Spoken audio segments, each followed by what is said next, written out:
சோழனின் செல்வி. அத்தியாயம் 41. மீண்டும் ஒருமுறை விழா கோலம் காண ஆரம்பித்தது வேங்கி நாடு. அதற்கு உரிமையான இளவரசனான சக்திவர்மனே மீண்டும் மன்னனாக முடிசூட்டப்பட்டான் ராஜராஜரின் கையால். கூடவே அதன் இளவரசனாக பிரகடனம் செய்யப்பட்டான் தம்பியான விமலாதித்தன். சக்திவர்மனுக்கு பிறகான வேங்கியை ஆளும் உரிமை விமலாதித்தனுக்கே என்பது ஊர்ஜிதம் செய்யப்பட்டது. முடிசூட்டு விழா முடித்து ஒரு வார காலத்திலேயே சோழ நாடு திரும்ப ஆயத்தமானார் ராஜராஜர். பயணத்திற்கான ஏற்பாடுகள் செய்யப்பட்டு அதற்கான நாளும் வந்தது. சோழத்து மாமன்னரை வழியனுப்ப தாமே முன் வந்து நின்றான் சக்திவர்மன். விடை பெறுகிறேன் சக்திவர்மரே. சொன்னதையெல்லாம் சொன்ன வண்ணமே செய்து முடித்துவிட்டேன் நான். இனி தங்களுடைய முறை என்பதையும் நினைவுபடுத்துகிறேன் என்றார் ராஜராஜர். தாங்கள் எண்ணிய வண்ணமே எல்லாம் சிறப்பாகவே நடைபெறும் அரசே. தஞ்சை சென்று ஆக வேண்டிய காரியங்களை முடித்து தகவல் அனுப்புங்கள். மணமகனோடு வந்து விடுகிறேன் என்றான் சக்திவர்மன். உடனிருந்த விமலாதித்தன் அமைதியாக இருந்தான். விமலாதித்தா, வேங்கி நாட்டின் நிர்வாகத்தை உன் தமையனார் கவனித்து கொள்ளட்டும். விரைவில் கலிங்கம் சென்று அதன் நிர்வாக அதிகாரியாக பொறுப்பேற்றுக்கொள். அங்கிருக்கும் அருண்மொழி பிரம்மராயரை பணிகளிலிருந்து விடுவித்து தஞ்சைக்கு அனுப்பிவிடு. சிறிது காலம்தான். தகுந்த ஒரு அதிகாரியை அங்கு பணியமர்த்தும் வரை கலிங்கம் உனது பொறுப்பு. முடிந்தால் முன்னாள் கலிங்கத்து மன்னரின் வாரிசுகளில் உரிமை பெற்ற எவரேனும் உள்ளனரா என்பதை கண்டறிய முயற்சி செய். அவரது பொறுப்பில் கூட கலிங்கத்தை நிர்வகிக்க ஏற்பாடு செய்யலாம். ஏதேனும் மறுப்பு உனக்கு இருப்பின் இப்போதே கூறிவிடு என்றார் ராஜராஜர். இப்போதைக்கு ஏதும் இல்லை அரசே. ஏதாவது தோன்றினால் நிச்சயம் கூறுவேன் என்றான் விமலாதித்தன். நல்லது, நான் விடைபெறுகிறேன். மீண்டும் விமலாதித்தன் குந்தவை திருமணத்தில் தலைநகரில் சந்திப்போம் என்று ராஜராஜர் கூறி நகர அவரோடு மெய்க்காவலர் படையும் கூடவே ஒரு சிறு புரவி படையும் புறப்பட்டது தஞ்சையை நோக்கி. முன்னேயும் பின்னேயும் புரவிகள் சூழ நடுவே யானைகளின் மீது பயணித்து கொண்டிருந்தனர் ராஜராஜரும் வல்லவரையர் வந்தியத்தேவரும். பின்னே வரும் மெய்க்காவல் வீரர்களோடு அளவளாவி கொண்டு வந்தான் இளவரசன் ராஜேந்திரன். பெரும் கடமை ஒன்றினை முடித்ததாக தோன்றுகிறது தேவரே என்றார் ராஜராஜர். பெண்ணின் திருமணம் நிச்சயிக்கப்பட்டுவிடின் எல்லா தகப்பன்களுக்கும் இதுபோல தோன்றுவது இயல்புதான் அருண்மொழி என்றார் வந்தியத்தேவர். தனித்திருக்கும் சமயங்களில் மட்டுமே இதுபோன்று பெயரிட்டு அழைப்பது வந்தியத்தேவரின் வழக்கம். அதை ராஜராஜரும் நெருக்கமாகவே உணர்வார். நான் குந்தவையின் திருமணத்தை பற்றி கூறவில்லை தேவரே என்ற ராஜராஜரை ஆச்சரியமாக பார்த்தார் வந்தியத்தேவர். வேறு எதை பற்றி கூறினாய் அருண்மொழி என்று கேட்டார் வேகமாக. சோழத்தின் மற்றுமொரு வாசலான வேங்கியையும் நாம் நினைத்தது போலவே பலமானதொரு அரணாக ஆக்கிவிட்டோம். இனி எதிரிகள் பற்றி யோசிக்க போதுமான அவகாசம் கிடைக்கும் நமக்கு. மல்லையும் வேங்கியும் தொடாமல் எவனாலும் சோழத்திற்குள் நுழைய முடியாது. சோழத்திற்கான நிரந்தர பாதுகாப்பை உருவாக்கியிருக்கிறேன் என் காலத்தில் என்பதைத்தான் கூறினேன் தேவரே என்றார் ராஜராஜர். சோழம் தவிர வேறு எதை பற்றியுமே சிந்திப்பதே இல்லையா அருண்மொழி நீ? செல்ல மகளின் திருமணத்தை விட வேங்கி கிடைத்ததுதான் உனக்கு மகிழ்வான செய்தியாக படுகிறதா என்று கேட்டார் வந்தியத்தேவர். சிந்தனையே சோழம் என்றான பிறகு வேறு எதை பற்றி யோசிக்க முடியும்? அது மட்டுமின்றி சோழத்தின் நலத்தினை பொறுத்துதானே நம் அனைவரின் வாழ்வும் உள்ளது என்றார் ராஜராஜர். அடுத்து என்ன என்று ஏதாவது யோசித்தாயா அருண்மொழி? சாளுக்கியம், சீட்புலி, பாகிநாடு, கலிங்கம், ஈழம், சேரம், இப்போது வேங்கி என சுற்றியிருக்கும் அத்தனை நாடுகளையும் வென்றாயிற்றே. இனி அடுத்த திட்டம் என்ன என்று கேட்டார் வந்தியத்தேவர். நான் தான் முன்பே கூறியிருந்தேனே உங்களிடம். இத்தனை வெற்றிகளையும் இணையில்லா புகழையும் சோழத்திற்கு அளித்த ஈசனுக்கு ஏதாவது செய்தாக வேண்டும் என்றேனே. அதன் மூலம் சோழ நாகரீகம் என்ன என்பதை காலம் கடந்தும் மக்கள் அறிய வேண்டும் என்றேனே. அதற்குள் மறந்துவிட்டீர்களா தேவரே என்று கேட்டார் ராஜராஜர். நினைவிருக்கிறது அருண்மொழி. அதே சமயம் அதனை எப்படி எதன் மூலமாக செய்யவிருக்கிறாய் என்பதை இன்னும் கூறவே இல்லையே. எனக்குள் அது இன்னும் முடிவாகவில்லை தேவரே. ஏதோ ஒரு பொறி எங்கோ ஒரு வேளையில் உள்ளிருந்து ஒலிக்கும் என்று தோன்றுகிறது. அதற்காகவே நான் இன்னமும் காத்திருக்கிறேன்.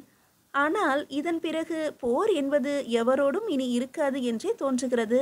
ஏறக்குறைய எனக்கான போர் கடமைகளை நான் முடித்துவிட்டேன் என்றும் தோன்றுகிறது. அவசரப்படாதே அருண்மொழி. இன்னும் ஒரு பணி மிச்சமுள்ளதை மறந்துவிட்டாயா? போரின்றி அதனை எப்படி முடிப்பாய்? பராந்தகர் தவறவிட்ட பாண்டிய அரசுரிமை சின்னங்களான மணிமுடியும் இந்திர ஆரமும் இன்னும் மீட்கப்படாமல் இருப்பதைத்தானே கூறுகிறீர்கள் தேவரே? ஆம் அருண்மொழி. ஈழத்தின் ரோகணத்து காடுகளில் ஒளித்து வைக்கப்பட்டிருக்கும் அதனை மீட்டே ஆக வேண்டியது நமது கடமை அல்லவா? ஈழத்தை முழுவதுமாக வென்றும் கூட நம்மால் இதுவரை அவற்றை மீட்க முடியவில்லையே என்றார் வந்தியத்தேவர் வேதனையோடு. ஒருவேளை அது நமக்கான வேலை அல்ல போலும் தேவரே என்ற ராஜராஜரின் வார்த்தைகளை கேட்டு வியப்படைந்தார் வந்தியத்தேவர். என்ன சொல்கிறாய் அருண்மொழி? நமது வேலை இல்லையா? முன்னோர் தவறவிட்டதை மீட்டெடுப்பது நமக்கான பணி இல்லையா? அதிர்ச்சியோடு கேட்டார் வந்தியத்தேவர். நான் அப்படி கூறவில்லை தேவரே. நமக்கான பணிதான். நாமும் ஒன்றிற்கு 2 முறையாக முயற்சித்தோம். அது கிடைக்கவில்லை. இனி நமக்கான மற்ற வேலைகள் காத்து கிடக்கின்றன எனும் போது மணிமுடியும் இந்திர ஆரம் மீட்பதும் அடுத்த தலைமுறைக்கான வேலை போலும் என்பதைத்தான் குறிப்பிட்டேன். வேறு எதையோ மனதில் இருத்தி கொண்டு பேசுவதாக தோன்றுகிறது அருண்மொழி. உங்களிடம் எதையும் மறைக்கத்தான் இயலுமா தேவரே என்று கூறி புன்னகைத்த ராஜராஜர், ஆம் தேவரே, வேண்டுமென்றேதான் அந்த மணிமுடியையும் ஆரத்தையும் மீட்கும் முயற்சியை இப்போது நான் தவிர்க்கிறேன். எதற்கென்று நான் அறியலாமா? காந்தலூர் சாலையினை களமறுத்தாயிற்று. சேரத்தையும் சாளுக்கியத்தையும் வென்றாயிற்று. கையில் சிக்காத ஈழத்தையும் சீட்புலி பாகி நாடுகளையும் வென்றாகிவிட்டது. எதிரி என்று தற்போது எவருமில்லாத ஒரு நிலையை உண்டாக்கிவிட்டேன் என் காலத்திலேயே. குடிமக்கள் கொண்டாடும் அளவிற்கு புகழும் பெற்றாயிற்று. எனக்கு முன்னதாக ஆண்டவர்களை எல்லாம் விஞ்சும் அளவிற்கு சாதனைகளையும் செய்தாயிற்று. நம் காலத்திய சோழம் நாளைய வரலாற்றில் சிறப்பானதோர் இடம் பெறும், சரிதானே? நிச்சயமாக அருண்மொழி. ஒரு மன்னனாக உனக்கான கடமைகளை மிக சிறப்பாக முடித்துள்ளாய் நீ. அதனாலேயே இதுவரையிலான சோழர்தம் வரலாற்றில் தனிப்பெரும் இடத்தினையும் பெற்றுள்ளாய் என்றார் வந்தியத்தேவர். மன்னனாக என் கடமைகளை சிறப்பாக முடித்த திருப்தியோடு ஒரு தந்தையாகவும் என் கடமைகளை முடிக்க வேண்டியிருக்கும் அல்லவா என்று கேட்டார் ராஜராஜர். அதிலும் நீ எந்த குறையையும் வைக்கவில்லையே. பஞ்சவன் மாராயன் என உன் காலத்திலேயே பெரும் வீரனாக அறியப்பட்டு விட்டான் ராஜேந்திரன். இதோ மகளான குந்தவிக்கும் நல்லதொரு மணாளனை பார்த்து பேசி முடித்து விட்டாய். இன்னும் என்ன இருக்கிறது வருத்தப்பட? இருக்கிறது தேவரே. முக்கியமான ஒரு விஷயம் இருக்கிறது. என் காலத்திற்கு பிறகு பொறுப்பேற்க இருக்கும் ராஜேந்திரனுக்கான வாய்ப்பு என எதையுமே நான் விட்டு வைக்கவில்லையே. சுற்றி இருக்கும் நாடுகளை வென்றுவிட்டேன். கடல் கடந்தும் ஈழத்தை கைப்பற்றிவிட்டேன். வடக்கு நோக்கி நகர வேண்டும் என்றொரு எண்ணமும் எனக்கு உண்டு. அது என் தமையனான ஆதித்த கரிகாலரின் ஆசையும் கூட என்பதை தாங்களும் அறிவீர்கள் என்றார் ராஜராஜர். ஆதித்த கரிகாலன் பெயர் கேட்டவுடனேயே உள்ளுக்குள் சிலிர்த்தது வந்தியத்தேவருக்கு. இந்த பூ உலகம் இதுவரை கண்டிராத மாவீரனவன் என தன்னை மறந்து கூறினார் வந்தியத்தேவர். வடக்கே இமயமலையின் மேல் சோழர்தம் புலிக்கொடியினை ஏற்றிவிட்டு அங்கே அமர்ந்து கொண்டு தெற்கே குமரிக்கரையில் உலவும் பெரும் கலங்களில் பறக்கும் புலிக்கொடிகளை பார்க்க ஆசை என அடிக்கடி கூறும் ஆதித்த கரிகாலனின் வார்த்தைகள் அவருக்கு நினைவுக்கு வந்தன. எது நடப்பினும் என் தம்பியோடு இரு நண்பா என்ற அவனது வார்த்தைகள் இன்னும் காது மடல்களில் ஒலித்து கொண்டே இருந்தன. என் இனிய நண்பனே என உள்ளூர ஏங்கியது அவர் இதயம். அவரையும் மீறி கண்களில் நீர் கசிய ஆரம்பித்தது வந்தியத்தேவருக்கு. அதற்கும் மணிமுடியினை மீட்காமல் போவதற்கும் என்ன சம்பந்தம் அருண்மொழி? அதை மீட்பதும் ஆதித்த கரிகாலனின் லட்சியம்தானே என்றார் வந்தியத்தேவர். அதனால்தான் அந்த இரு பெரும் வாய்ப்பினை என் மைந்தனான ராஜேந்திரனுக்காக விட்டு வைத்துள்ளேன். வடக்கில் புலிக்கொடியை பறக்க விடுவதும் மணிமுடியையும் இந்திர ஆரத்தையும் மீட்பதும் ராஜேந்திரனின் சாதனைகளாக பேசப்பட வேண்டும். என் காலத்திலேயே ராஜேந்திரனை வைத்து அவற்றை செய்துவிட முடியும். ஆனால் வரலாறு அதனை என் கணக்கிலேயே எழுதிவிடும் அல்லவா? எல்லாவற்றையும் நானே செய்துவிட என் மைந்தனுக்கான ஒரு தனித்தன்மை என்பது இல்லாமலே போய்விடும். மகன் புகழ் பெறக்கூடிய ஒரு அருமையான வாய்ப்பை தட்டி பறிப்பதுதானா தந்தையின் கடமை என்று கேட்டார் ராஜராஜர். வாய் பேச முடியாமல் மௌனமானார் வந்தியத்தேவர். போதும் என்னும் அளவிற்கு புகழோடும் பெருமையோடும் நமக்கான வாழ்க்கையை வாழ்ந்தாயிற்று தேவரே. இனியும் அடுத்த தலைமுறை பற்றி யோசிக்காமல் போனால் வாழ்ந்த வாழ்க்கைக்கே அர்த்தமில்லாது போய்விடும் என்றார் ராஜராஜர். நிறைய மாற்றங்கள் தென்படுகிறது அருண்மொழி உன்னிடம் என்றார் வந்தியத்தேவர். உண்மைதான், அது எனக்கே தெரிகிறது. அரச வாழ்க்கை சற்று அலுத்து போக ஆரம்பித்து விட்டது என்பதும் உண்மை. வேறொரு திசையில் சிந்தனையை முழுமையாக திருப்ப வேண்டும் என உள்ளுக்குள் ஒரு குரல் ஒலித்து கொண்டே இருக்கிறது என்றார் ராஜராஜர். இன்னும் முதுமைக்குள் நுழைந்து விடவில்லை அருண்மொழி நீ என்றார் வந்தியத்தேவர். எதற்காக இப்படி ஒரு வார்த்தை தேவரே? அரசு வாழ்க்கை அலுத்துவிட்டது என்கிறாய். இறைவனுக்காக ஏதேனும் பெரிதாக செய்ய வேண்டும் என்கிறாய். அப்போது இரண்டையும் இணைத்து பார்க்கையில் ஆன்மீகத்தின் பக்கம் திசை திரும்ப போகிறாயோ என்ற ஐயம் வரத்தானே செய்யும் எல்லோருக்கும் புன்னகையோடு கேட்டார் வந்தியத்தேவர். வயதான பிறகுதான் பக்தி வர வேண்டுமா என்ன? அப்படி வந்தால் அது மரண பயத்தின் அறிகுறி அல்லவா?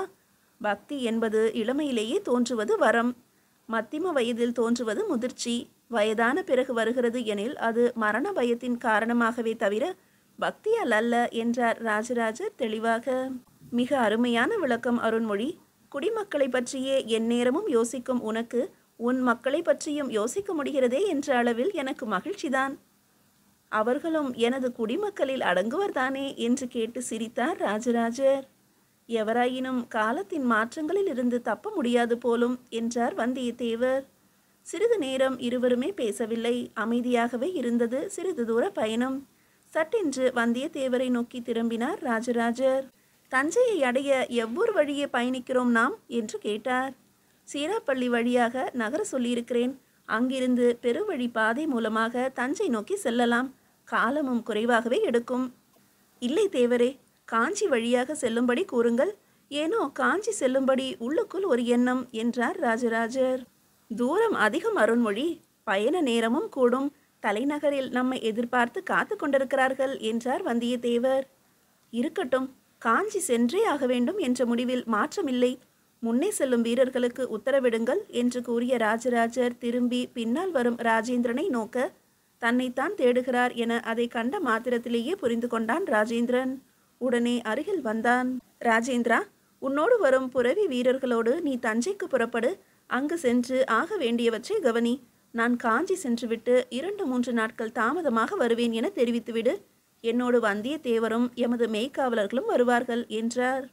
நல்லது தந்தையே, எதிர்வரும் கூட்டுப்பாதையில் நாம் பிரிய நேரிடும். இன்னும் அரை நாள் பொழுதிற்கு பிறகு என்றான் ராஜேந்திரன். புரிகிறது.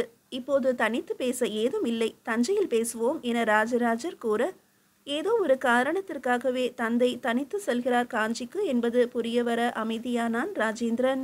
முன்னே செல்லும் வீரர்களுக்கு பயண வழியை தெரியப்படுத்த வந்தியத்தேவர் சற்று முன்னேறி இருக்க, குந்தவைக்கான மணவாளனாக விமலாதித்தனை தேர்வு செய்துள்ளதை பற்றி எதுவும் கூற வேண்டுமா ராஜேந்திரா என மெல்ல கேட்டார் ராஜராஜர். வேங்கிக்காக குந்தவையை மட்டுமல்ல, எதையும் தரலாம் தந்தையே. நமக்கான அரண் அது எனும்போது முரண் பேசி பயனில்லை என்றான் ராஜேந்திரன். தான் எதை நினைத்து செயலாற்றினோமோ அதை சரியாக புரிந்து கொண்டிருக்கிறான் தன் மைந்தன் என்பது புரியவர பெருமையோடும் பாசத்தோடும் அவனை பார்த்தார் ராஜராஜர். மீதியை அடுத்த அத்தியாயத்தில் காணலாம்.